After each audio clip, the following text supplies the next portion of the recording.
Hello everyone, welcome to the class, and in today's video we are going to cover chapter number 2 of economics class 10th sector of Indian economy in one shot.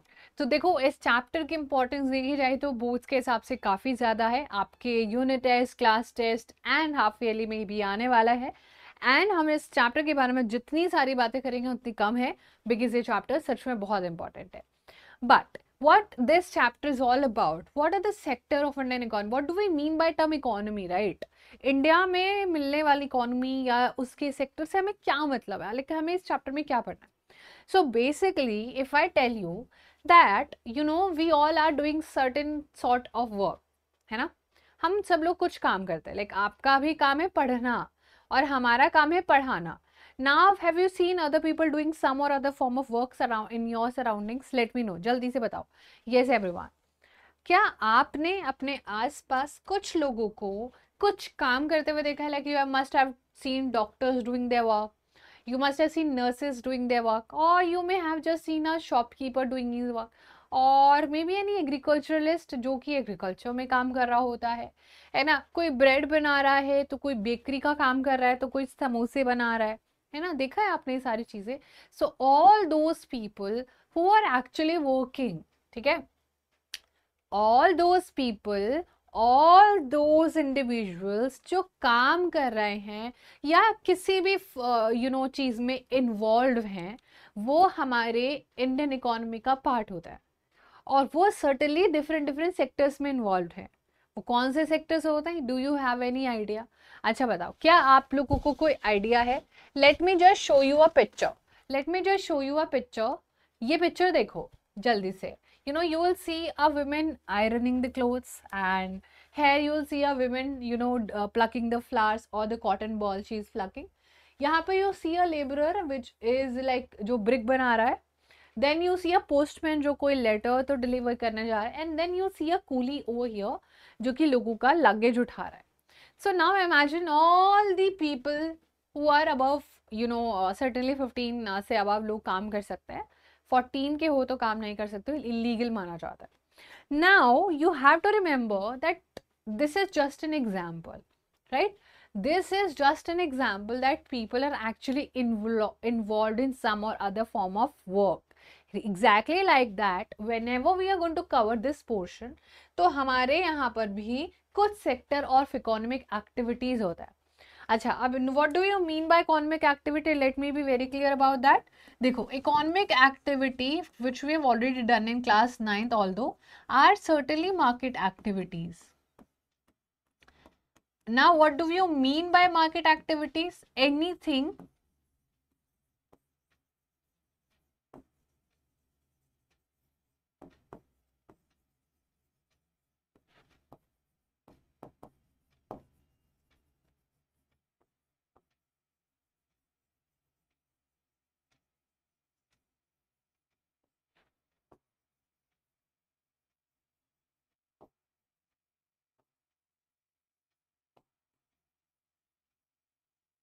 ठीक है.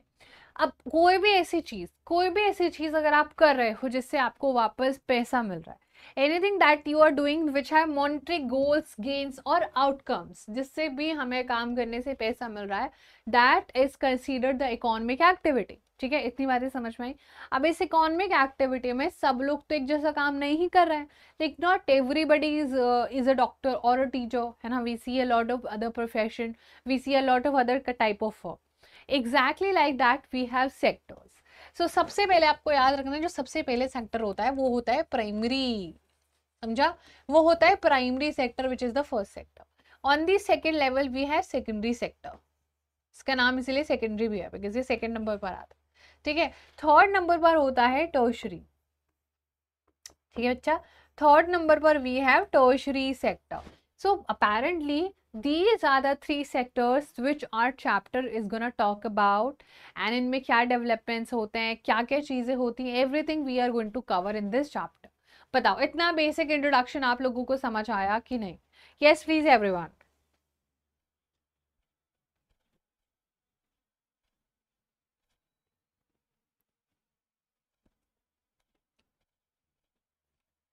Did you get the point? बोलो जल्दी से. Did you get the point कि आप लोगों को इतनी चीज़ें समझ में आई और आपने इतनी चीज़ें अच्छे से समझी और अब हम इस पूरे चैप्टर में सारी चीज़ें डिटेल में कर सकते हैं। तो इतनी चीज़ें हमने देखी। तो सेम मैंने आपके लिए यही बोला, सेक्टर ऑफ इकोनॉमिक एक्टिविटीज़, ये क्या है बच्चा? These are the economic activities which we have to do certainly. अब इनको ना कुछ और नाम से भी जाना जाता है, like they are certainly known with some other names as well. So what do you think primary को हम एक और नाम क्या दे सकते हैं? Anybody have any idea regarding that?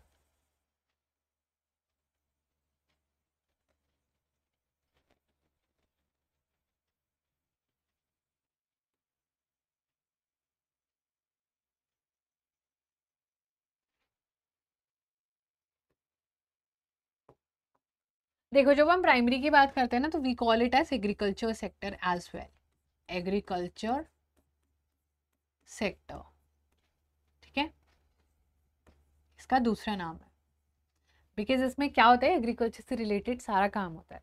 Now if you ask me, manufacturing बोल सकते हैं इसको, सेकेंडरी को बोलते हैं मैन्युफैक्चरिंग, ठीक है, मैन्युफैक्चरिंग सेक्टर, ये आप लोगों को देखना है, ठीक है बच्चा, ये हम लोगों को देखना है। टर्शरी सेक्टर में लोग अपनी सर्विसेज दे रहे होते हैं तो इसको सर्विस बोलते हैं, सर्विस सेक्टर, ठीक है। इतनी बातें आपको पता होनी चाहिए। Now let me tell you briefly about all these sectors, ठीक है। अब हम इनके बारे में एक ब्रीफली बातें करते हैं कि इनमें बेसिकली काम क्या होता है ना। These are the three words that you will always remember. These are the kind of flashcard mind maps that you will create, or maybe you will remember this when I'm teaching you that. So certainly these are the three leads that you have to remember about each of the economic sector.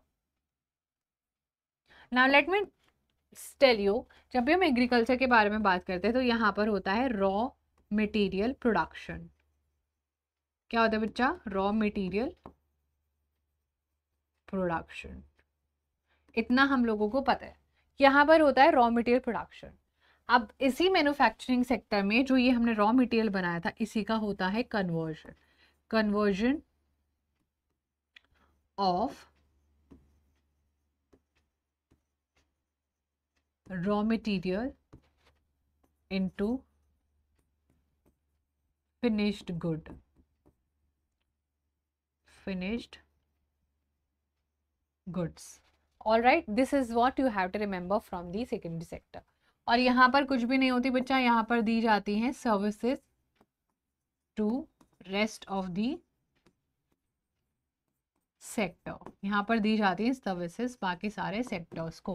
As simple is that. Agriculture में use होने वाले सारे tools and everything वो भी सारे कहाँ हैं? Sir tertiary sector के में जो है फॉर्मुलेट होके सारी चीज़ें आप तक पहुँच रही हैं। These are the three things that you have to remember, और ये आपको बहुत अच्छे से करनी रहेंगी, और इनके बिना मतलब हम बहुत अच्छे से चीज़ों को नहीं कर पाएंगे अगर हमने ये नहीं करा। देखो अब economic activities though are grouped into three different categories, हमने देखा, हमने अभी देखा ना, जल्दी से बताओ क्या हमने नहीं देखा? हमने अभी देखा दैट जो भी हमने इकोनॉमिक एक्टिविटीज पढ़ी वो हमारी क्या है बच्चा? वो हमारी डिफरेंट डिफरेंट जो है कैटेगरीज में है, डिफरेंट डिफरेंट कनेक्शन है इनका एक दूसरे से, ठीक है।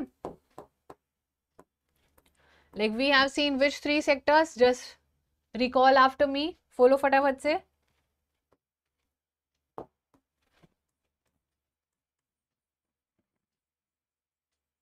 इकोनॉमिक एक्टिविटीज कौन कौन से सेक्टर्स हैं? बोलो। हाँ जी everyone, first we see the primary sector, है ना, first we see the primary sector, secondly we see the secondary sector, and on the third we see the tertiary sector, right? These are apparently few sectors which we will be doing, ठीक है। अब हमसे बोल रहा है कि तीनों economic activities वैसे तो अलग ग्रुप में है, हाँ तभी तो, वरना हम इनको एक दूसरे के नीचे ना रख देते, बट ये कैटेगरी एक दूसरे पर हाईली इंटरडिपेंडेंट है, विच अपेरेंटली मीन्स कि ये एक दूसरे पर डिपेंडेंट है भाई साहब। बेसिकली एक दूसरे के बिना इनका कोई काम नहीं चल सकता है। So we will write highly interdependent, एक दूसरे के बिना they just can not survive, कैसे? Which we will study. Alright everyone, so I hope आपको चीज़ें समझ में आ रही होंगे। अब करते हैं हम इन तीनों सेक्टर्स को कंपेयर, है ना। चलो कंपैरिजन में क्या क्या करना है, the various production activities in primary, secondary and tertiary sector produce a large number of goods and services. ठीक है, तो यहाँ पर जो हमारे सेक्टर हैं सारे के सारे produce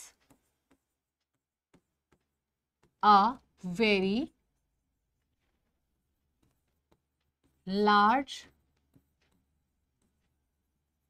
number of goods and services। ठीक है, इतनी बच्चा आपको चीजें याद रखनी है इस पूरे चैप्टर से। The three sectors have a large number of people working in them to produce these goods and services। जो खाना हम तक पहुंच रहा है, जो ब्रेड हम तक डेली बेसिस पर पहुंच रही है, जो भी हम लोगों का फ़ोन है, इंटरनेट है, वाईफाई है, everything that we are facing, हम कॉल कर देते हैं, डॉक्टर्स हमारे पास अवेलेबल है हमारे आसपास वाले एरियाज़ में। सो ये कंपैरेटिवली सारी चीज़ें मिलके बच्चा क्या करती हैं, हमारे सोसाइटी को और ज़्यादा हैंडी बना देती हैं, राइट। और ज़्यादा चीज़ों में गुड्स एंड सर्विसेज का हमें प्रोडक्शन देखने को मिलता है। अच्छा, एक बात बताओ फटाफट से, how do we actually count the various goods and services and know the total production in each sector.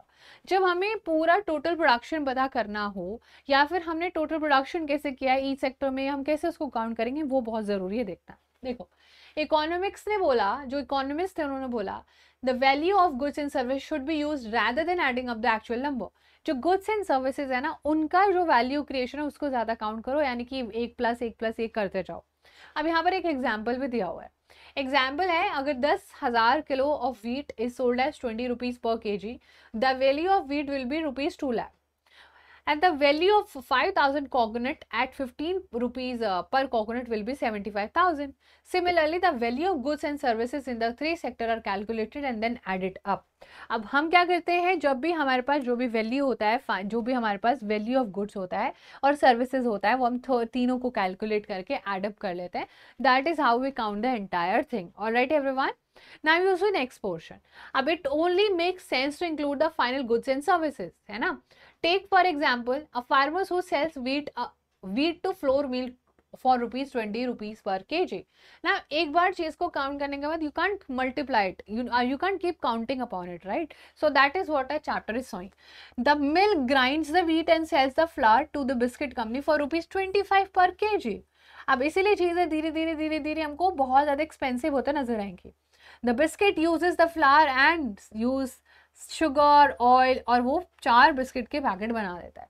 It sell biscuit in the market to the consumer for 80 rupees, which is 20 rupees per packet। Now biscuits are the final goods and that is actually reaching the customer। लेकिन जब वो biscuit customer तक पहुंच रहा है तो हर एक चीज का वैल्यू ऑलरेडी कंसीडर करा गया, उसमें जितना भी इन्वेस्टमेंट हुआ है, पेपर जो उसमें पैक किया है, पैकेट जो उसमें पैक किया है, उसमें शुगर का खर्चा, ऑयल का खर्चा, फैक्ट्री का खर्चा, सब कुछ काउंट होकर आप तक पहुंचता है और वही फाइनल गुड्स में हमारा काउंट भी होता है, राइट। देखो, अब आप बोलोगे कि फाइनल गुड्स से क्यों काउंट होता है ना, फाइनल गुड्स से क्यों काउंटिंग, क्योंकि हर स्टेज पे हम काउंट नहीं कर सकते हैं, हर स्टेज पे we just can not afford to count, क्योंकि वो बहुत ज्यादा बड़ा नंबर हो जाएगा, काफी कंफ्यूजन हो जाएगा। देखो, हम फाइनल गुड्स से क्यों कंसीडर करते हैं वो देख लो एक बार फटाफट से। In contrast to final goods, goods such as wheat and wheat flour is example are intermediate goods। क्योंकि हम एक चीज को 2 बार काउंट करेंगे तो उसकी वैल्यू उसके मतलब जो उसकी करंट वैल्यू से काफी ज्यादा हो जाएगी, है ना। हमें बीच का वैल्यू स्किप नहीं करना है ना, तो वो हमें याद रखना है। सो इंटरमीडिएट गुड्स हैं जो किसी के भी बीच में काम आ रहे हैं फाइनल गुड्स तक पहुंचने के लिए। The value of final goods already includes the value of all intermediate goods, hence they are used in making the final goods। तो जो भी intermediate goods हैं उनकी वैल्यू ऑलरेडी क्रिएटेड है बच्चा, उनकी वैल्यू को हमने पहले इंक्लूड कर दिया था, इसलिए हम फाइनल गुड्स को ही काउंट करते हैं, so that there is no confusion. और जब फाइनल गुड्स का हम लोग ऐड कर लेते हैं, the value of final goods and services produce in each sector during a particular year, फिर वो टोटल प्रोडक्शन में जाता है और उसको जीडीपी कहते हैं। क्या बोलते हैं? GDP. Now what do you mean bye GDP? Let me explain. Now GDP होता है gross domestic, domestic in the sense जो हमारे इंडिया में ही हो रहा है, gross domestic production. Total domestic production basically कितना हुआ है, that is the entire point of GDP. ठीक है, अब जो फाइनल गुड्स की जो भी वैल्यू होती है बच्चा उसको जीडीपी बोलते हैं, and that is gross domestic production. I hope that you got the point everyone. हाँ जी, क्या आपको अच्छे से समझ आया सारी चीजें? ये जो पूरा हमने पोर्शन किया है, आई होप आपको बहुत अच्छे से समझ आया होगा। Next, it is the value of all final goods and services produced within a country during a particular year। तो क्या होता है जीडीपी? बोलो जल्दी से।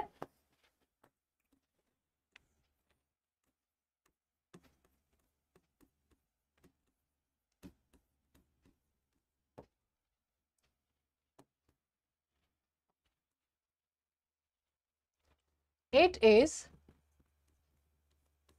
the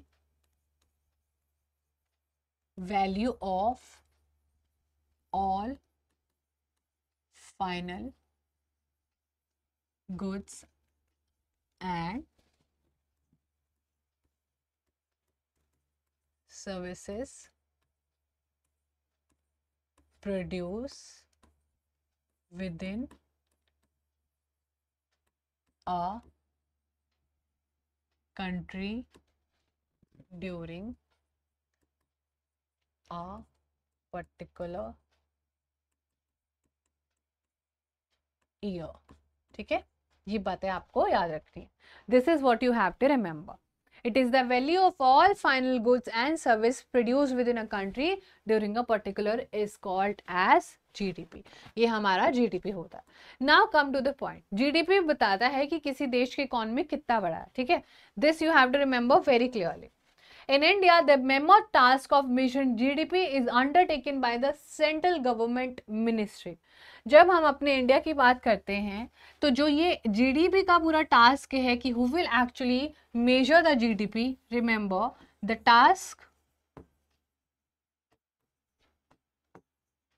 lies with which ministry बच्चा? Central government ministry. Central government ministry.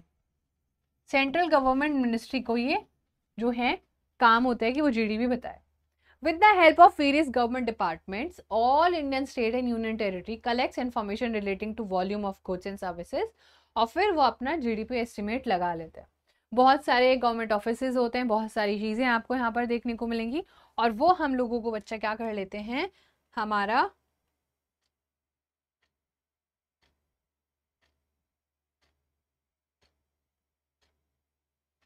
ठीक है, वो हम लोगों को हमारा सेंट्रल गवर्नमेंट मिनिस्ट्री में सारी चीजें बता देते हैं ना।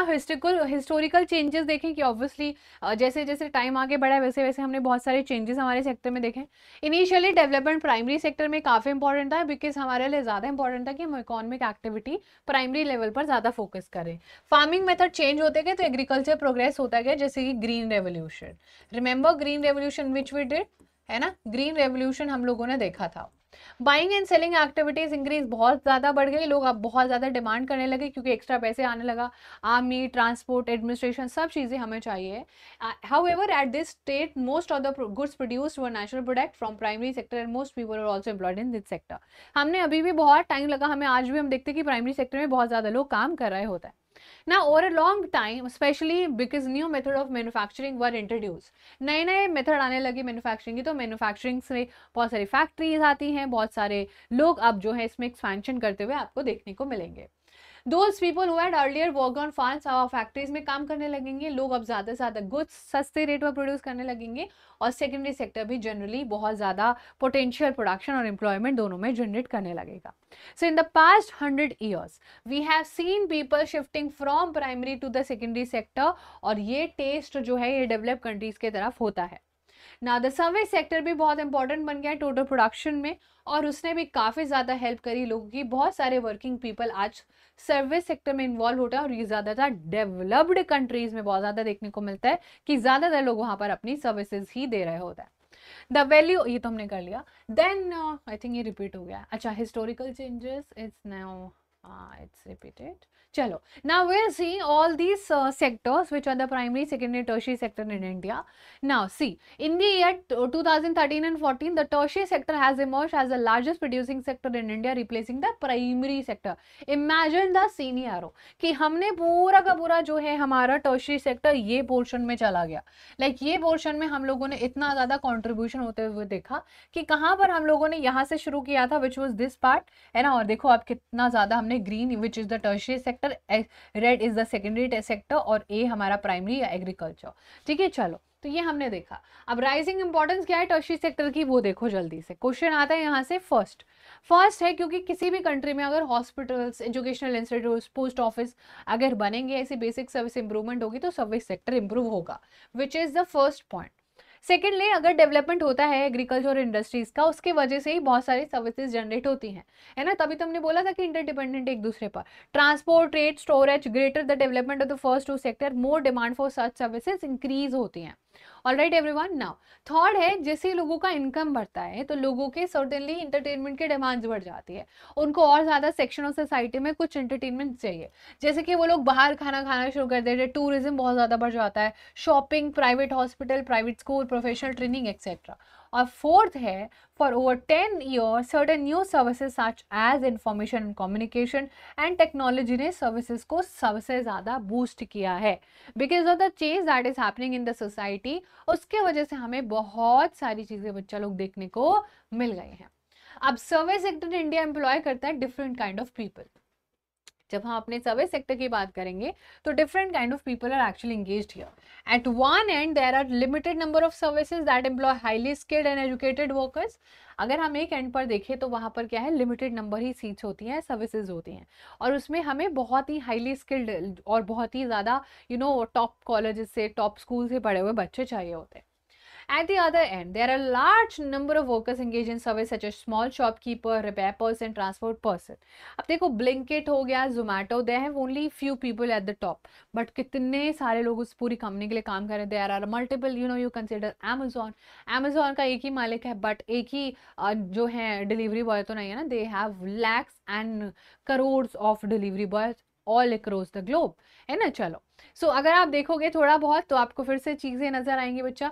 जो भी परसेंटेज आपको यहाँ पर देखो, टर्शियरी ने कितना ज्यादा सेक्टर जो है ले लिया है और ये इनका शेयर है जीडीपी में. ठीक है, अब बात करते हैं मेजरली लोग कहाँ एम्प्लॉयड है. आपको लग रहा होगा टर्शियरी सेक्टर में एम्प्लॉयड है, नहीं, ऐसा बिल्कुल भी नहीं. एम्प्लॉयमेंट में थोड़ा सा गड़बड़ है. एम्प्लॉयमेंट आज भी आपको एग्रीकल्चर सेक्टर में ज्यादा देखने को मिलेगी, विच यू सी हियर. वहां पर तो चलो ठीक है, वो तो हमें पता है डेटा. यहाँ पर क्यों है, बिकॉज यहाँ पर हम लोगों को एक फैक्टर देखने को मिलता है, मोर देन रिक्वायर्ड पीपल है. More than required people. ठीक है, यहाँ पर क्या है, हम लोगों को वो लोग ज्यादा देखने को मिलते हैं जो जिनकी रिक्वायरमेंट भी नहीं है और फिर भी वो यहाँ पर है. A remarkable fact that about India is that while there has been change in the share of three sector, similar shift has not taken in place of the employment. उठ के लोग यहाँ नहीं गए अभी भी, because people lack the basic skills and everything. ठीक है, so the primary sector continues to be the largest employer even now. Remember this very carefully. Now where are the most people employed? So आज भी primary sector में लोग ज्यादा employed हैं. I hope you got the point. अब आप बोलोगे कि ऐसा क्यों हुआ, है ना. यू मस्ट बी वंडरिंग कि जब सर्विस सेक्टर इतना ज्यादा डेवलप करके तो वहां पर उतने लोग क्यों नहीं पहुंचे. देखो उसके पीछे I tell you the reason. Because it does not have enough jobs were created in the tertiary and the secondary sector. Even though industrial output तो बहुत ज़्यादा increase हुआ, लेकिन लोगों का employment बिल्कुल भी नहीं बढ़ा या फिर सिर्फ 3 times ही बढ़ा. Production 14 times बढ़ गया, but employment सिर्फ 5 times बढ़ी. As a result, more than half of the workers in the country are working in the primary sector, mainly in agriculture, providing only about 1/6 of the GDP. क्योंकि कम पैसों में फटाफट से ज्यादा लोग काम करने को रेडी हो जाते हैं, है ना. जो एग्जिस्टिंग लोग हैं उनके ऊपर इतना ज्यादा वर्क प्रेशर रहता है, इतना ज्यादा काम रहता है कि उनको टाइम ही नहीं मिलता, और वो लोग सोचते हैं कि चलो छोड़ो, कम लोगों से ज्यादा काम करा लेते हैं. इसलिए बहुत सारे लोग आज भी आपके एग्रीकल्चर सेक्टर में ही इंगेज्ड है. What it means is that there are more people in agriculture than necessary. If a few people out, production will not be effective. Remember this term very very carefully. हमारे agriculture sector में बहुत ज़्यादा लोग हैं और actually में more than requirement है.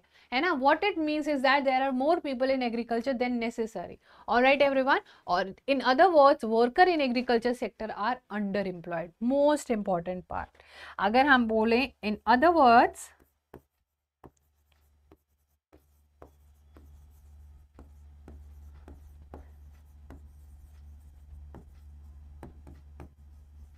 in the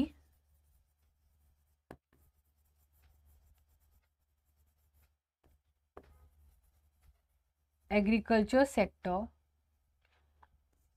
are under employed. ठीक है, ये आपको पता होना चाहिए. अब इसके एग्जाम्पल देखो. एग्जाम्पल देखो. Lakshmi. Lakshmi owning about 2 hectares of land. Lakshmi के घर में 5 मेंबर है. एक प्लॉट पर काम करते हैं बिकॉज और कहीं कुछ काम करने का मिलता ही नहीं है उनको. Each one is doing some work but no one is full employed. कभी कोई काम कर लेता है, कभी कोई काम कर लेता है. अच्छा आज तू चले जा, आज मैं चले जाता हूँ, है ना, ऐसे करके काम चल रहा है. The situation of under employment, कि मतलब आप बेटर कर सकते हो लेकिन अपेरेंटली आप जो है सारे एक ही एफर्ट्स डाल रहे हो और आप अपनी पोटेंशियल, फुल ऑन पोटेंशियल का यूज ही नहीं कर रहे हो. ठीक है. This kind of underemployment is hidden and in contrast to someone who does not have a job, it is clearly visible as unemployed. अब यहाँ पर लगता है कि एक इंसान है जिसके पास बिल्कुल काम नहीं है, वो सामने से दिख जाएगा कि इसके पास कोई काम नहीं है. लेकिन इस सेक्टर में विच इज़ एग्रीकल्चर सेक्टर चीज़ें छुपी हुई होती हैं और इसमें दिखाई नहीं देता है कि एक्चुअली में बंदे के पास काम है या नहीं है. And hence it is called as disguised employment. और डिस्गाइज्ड का हिंदी में इंग्लिश में मीनिंग होता है छुपा हुआ, hidden. So it is called as hidden employment. Now you must be wondering कहाँ मिलेगा hidden employment? एग्रीकल्चर सेक्टर में. एग्रीकल्चर सेक्टर में आपको हिडन बेरोजगारी देखने को मिल जाएगी. Alright everyone. देखो अब आप बोलोगे कि जब इतनी सारी प्रॉब्लम है तो प्रॉब्लम का सोल्यूशन तो करे कोई, है ना. When we have certainly so much of problem we need to figure out कि हम और ज़्यादा एम्प्लॉयमेंट कैसे क्रिएट करेंगे, हम और ज़्यादा चीज़ों को कैसे आगे लेके जा सकते हैं. How we can actually create more employment, how to create मोर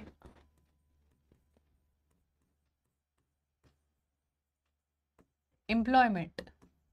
ठीक है, हम कैसे ज़्यादा एम्प्लॉयमेंट क्रिएट करेंगे. चलो देखते हैं कैसे. How we are actually going to start with this portion. Everyone, take the case of Lakshmi with a 2 hectare plot of unirrigated land. है ना, हमने क्या करा, हमने केस जो अभी लक्ष्मी वाला पढ़ा था वही केस हमने 2 हेक्टेयर का लिया. लक्ष्मी को अगर हमने क्या बोला देखो बताते हैं. गवर्नमेंट ने उसके लिए जो है मनी दिया और बोला कि अच्छा आपको जो भी सारी चीजें चाहिए आप बैंक से लोन वगैरह ले लो, बढ़िया.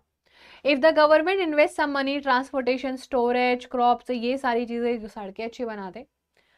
Promote and locate industry and services in the semi-rural areas where a large number of people may be employed.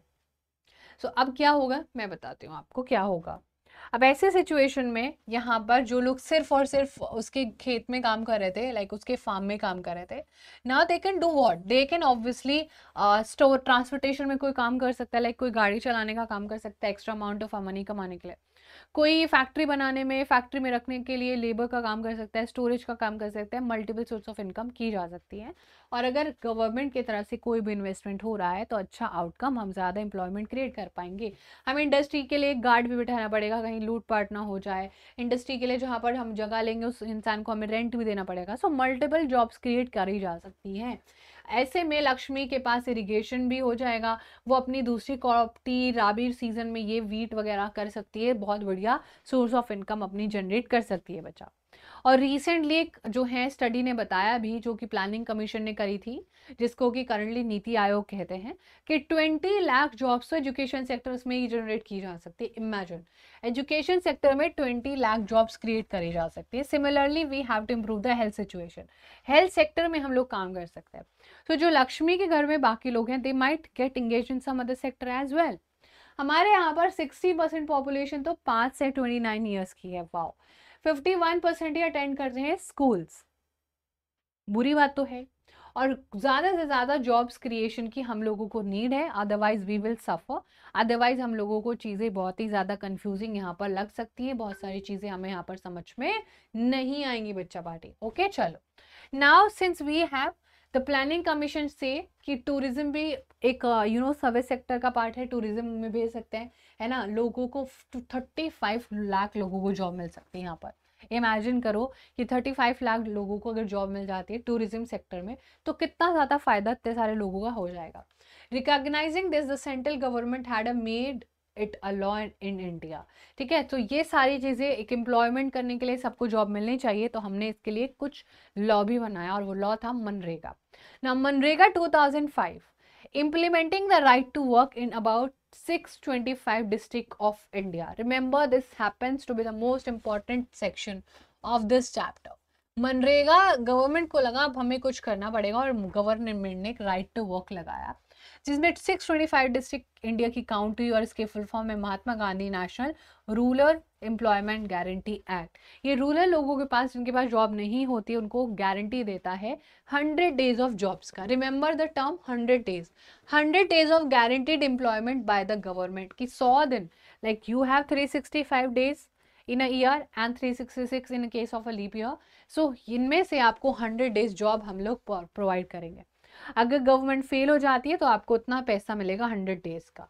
So basically government को फोर्सफुली हमारे लोगों को जॉब देनी पड़ेगी, so that they have money for their family. Alright everyone, so that was the most important part of this chapter. अब हम बात करने वाले हैं कुछ ऐसे सेक्टर्स जो कि सब सेक्टर्स हैं, जिनमें आपको ऑर्गेनाइज्ड और अनऑर्गेनाइज्ड चीजें देखने को मिलेंगी। इसके लिए हम एक स्टोरी देखते हैं। अब स्टोरी देखने से पहले हम थोड़ी सी बातें करेंगे। देखो, कांता है, Kanta works in an office, she attends her office from 9:30 to 5:30 PM. Okay, she gets a salary regularly at the end of every month, और एडिशन में उसको प्रोविडेंट फंड भी मिलता है, बहुत सारे रूल्स जो भी गवर्नमेंट ने बोले हुए हैं। उसको मेडिकल का पैसा भी मिलता है, बहुत सारे अदर अलाउंसेस भी मिलते हैं। Kanta does not go to office on Sunday, so Sunday को ऑफिस नहीं जाती है। संडे एक पेड हॉलीडे, यानी कि वो नहीं जाएगी तो उसको पैसा मिलेगा। When she joined work she was given appointment letter stating all the terms and condition of work. जब उसने ज्वाइन किया था, मतलब कांता की लाइफ तो बड़ी हैपनिंग सी लग रही है हमें। Now let us see Kamal की life. Kamal is a Kanta's neighbour, जो उसके पड़ोस में ही रहता है। He is a daily wage labourer in a neighbour grocery shop. He goes to the shop at 7:30 in the morning and works till 8 PM in the evening. He get no other allowances apart from his wages. जो भी उसका daily काम होता है उसका पैसा मिलता है। अगर वो कभी छुट्टी लेता है, उसके पास काम नहीं है, तो उसको कोई पैसा नहीं मिलेगा। जब भी वो, उसका कोई पेड लीव नहीं होता है। Nor he has given any formal letter, उसको कोई लेटर भी नहीं मिला था जब उसने ज्वाइनिंग किया था। और एम्प्लॉयर उसको किसी भी दिन बोल सकता है कि आप घर जा सकते हो। So now what do you find any dissimilarities you can see in this whole thing. देखो, अब ऐसे में हम बात करते हैं कांता की। कांता काम कर रही है एक ऑर्गेनाइज सेक्टर में, बिकॉज उस सेक्टर में एक फॉर्मल प्रोसेस है और एक प्रोसीजर है। समझा आपको? Correct. So Kanta is working in organised sector, जहां पर चीजें सर्टेनली ऑर्गेनाइज्ड हैं एक मैनर में। ठीक है, समझ में आ गया? Got the point. Regular employment है रेगुलर सेक्टर में, ऑर्गेनाइज सेक्टर में रेगुलर एम्प्लॉयमेंट होती है और गवर्नमेंट से रजिस्टर्ड होता है, और आपका रिटायरमेंट होता है as soon as you turn 60 years. यहाँ पर लॉ लगाए जाते हैं, factory act, minimum wages act, payment of gratuity etcetera. Employment enjoy करती है सिक्योरिटी कि उसको कोई भी जॉब से नहीं निकाल सकता है। Work only a fix number of hours to be paid over time, अगर वो ज्यादा काम करेगी तो उसको पैसा मिलेगा, लेकिन फिक्स आवर होते हैं उसके, तो उसको पे करना है। बेनिफिट देखो, साफ पानी मिलता है, सेफ वर्किंग एनवायरनमेंट मिलता है, और जब वो रिटायर होती है तो पेंशन भी मिलती है, फंड भी मिलता है बहुत तगड़ा। देखो कितना मजे की जिंदगी होगी ना इसकी, बहुत बढ़िया। Now you see the unorganise sector. Whenever we are going to talk about the unorganized sector, तो अनऑर्गेनाइज सेक्टर में हमें क्या देखने को मिलता है? Scattered and outside the control of the government. Government को कुछ नहीं पता है कि क्या हो रहा है, और कोई रूल्स एंड रेगुलेशंस फॉलो नहीं हो रहे हैं। जॉब जो है बच्चा वो बहुत ही लो पेड है और रेगुलर नहीं है। Work on their own and hire labourer as and when they are required. So unorganise sector में जिसमें कमल काम कर रहा है उसमें प्रॉब्लम्स ही प्रॉब्लम्स हैं। समझा आपको? चलो, अब आप बोलोगे कि जब प्रॉब्लम है तो प्रॉब्लम का सोल्यूशन कहाँ है? How to protect these workers, क्या करना है इन प्रोडक्ट्स। अब देखो, who are these vulnerable people जिनको प्रोटेक्शन चाहिए, पहले तो हम वो देख लेते हैं। लाइक एक्चुअली में कौन लोग हैं जिनको प्रोटेक्शन चाहिए, वो लिखे हैं यहाँ पर। जैसे कि लैंडलेस एग्रीकल्चर लेबरर, जिनके पास काम मतलब खुद का जमीन नहीं है, जो दूसरों के लिए काम करते हैं। weavers, blacksmith, carpenter, goldsmith, 80% rural household in India are actually small and marginal farmers. Like 80% लोग अभी भी बहुत ज़्यादा गरीब हैं. तो सबसे पहले तो हम कैसे उनको कर सकते हैं सही, वो आपको देखना होगा. So farmers need to support it through adequate facility like timely delivery of seeds. Government को हमारे फार्मर्स को सीड्स का timely delivery of seeds, agricultural input, credit देना चाहिए, स्टोरेज फैसिलिटीज देनी चाहिए, एंड बहुत सारे मार्केटिंग आउटलेट्स भी बनाने चाहिए, सो दैट इन लोगों के लाइफ पे थोड़ी इजी बनाए जा सके. ठीक है, इतनी चीजें गवर्नमेंट को करनी चाहिए. और अर्बन एरियाज में क्या करना चाहिए, स्मॉल स्केल इंडस्ट्रीज को गवर्नमेंट को सपोर्ट करना चाहिए, उनका रॉ मटेरियल लेना चाहिए और मार्केटिंग का में पैसा लगाना चाहिए. कैजुअल वर्कर्स दोनों ही जगह होते हैं, रूरल और अर्बन एरियाज में, उनको प्रोटेक्ट करना चाहिए. कैजुअली जो काम करते हैं, जो डेली बेसिस काम करते हैं, डेली वेज लेबरर्स होते हैं, ठीक है, उनके लिए गवर्नमेंट को करना पड़ेगा.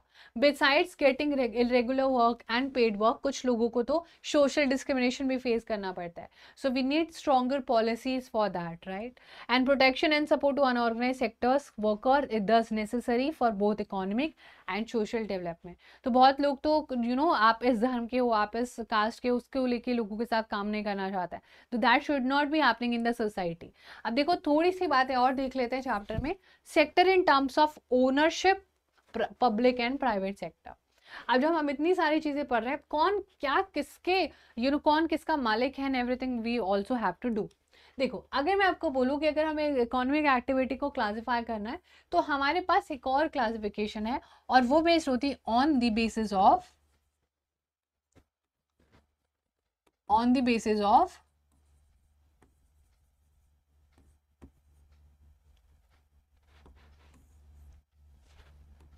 who owns the asset, यानी कि मालिक कौन है भाई इन सब चीजों का. is responsible for the delivery of services. Activities in private sector are guided by the motive to the earn profit. Now you will see two sectors, which is public sector and the private sector. ये अभी हम और ज़्यादा detail में पढ़ेंगे इन चीज़ों को. देखो अब पब्लिक सेक्टर की बात करें तो पब्लिक सेक्टर वो होता है जिसमें गवर्नमेंट की चीज़ें हैं जो पब्लिक के लिए अवेलेबल है, लाइक पब्लिक स्कूल्स है ना, and then you see railways, जो भी गवर्नमेंट स्कूल्स होते हैं वो सब कुछ बच्चा आपको गवर्नमेंट के देखने को मिलेंगे. और ये ज़्यादातर प्रॉफिट के लिए नहीं होता है, लेकिन देश सेवा के लिए होता है. रेलवे, पोस्ट ऑफिस इसी का ही एग्जाम्पल है. अब यहाँ पर ओनरशिप इसी इंडिविजुअल की हो सकती है, ग्रुप ऑफ पीपल की हो सकती है, लेकिन प्राइवेट इंडिविजुअल या कंपनी होती है, और ये ज़्यादातर प्रॉफिट मेकिंग होते हैं, ये प्रॉफिट पर ज़्यादा ध्यान देता है. जैसे कि Tata iron and steel, TISCO कह सकते हो शॉर्ट फॉर्म में, रिलायंस इंडस्ट्रीज है, प्राइवेटली ओन्ड है, इनका एक मालिक है. These are not belonging to the government, right. The purpose of public sector is not just to earn the profit. Public sector में प्रॉफिट तो नहीं कमाना है, थोड़ा बहुत खर्चा निकल जाए. गवर्नमेंट रेज करती है मनी थ्रू टैक्सेस और इन सारे सर्विसेज को आप तक पहुंचाती है विद अ मिनिमल प्राइस, है ना. जैसे आप देखोगे कि जो गवर्नमेंट ट्रेन्स होती हैं वो कितने सस्ते होते हैं. अगर आप प्राइवेट ट्रेन से जाओगे, है ना, ज़्यादा अगर आप अफोर्ड कर पाओगे तो टिकट्स महंगे होते चले जाते हैं, जस्ट लाइक दैट. तो ये सारी चीज़ें हैं. गवर्नमेंट में इंडिया जो है और ज़्यादा चीज़ों को फेयर करने के लिए, हमारे फार्मर्स को स्ट्रॉन्ग करने के लिए फेयर प्राइसेस पर उनसे चीज़ें खरीद ले सकती है, उनको गोडाउन में रखती है ताकि उनको एज अ राशन शॉप पे चला सके. गवर्नमेंट जो भी लॉस होता है, प्रॉफिट होता है, उसको खुद देखती है, और उससे बहुत फार्मर्स और कंज्यूमर दोनों को फायदा हो जाता है. ठीक है, ये हमने एक बेसिक सा इंट्रोडक्शन हमारे चैप्टर का किया है.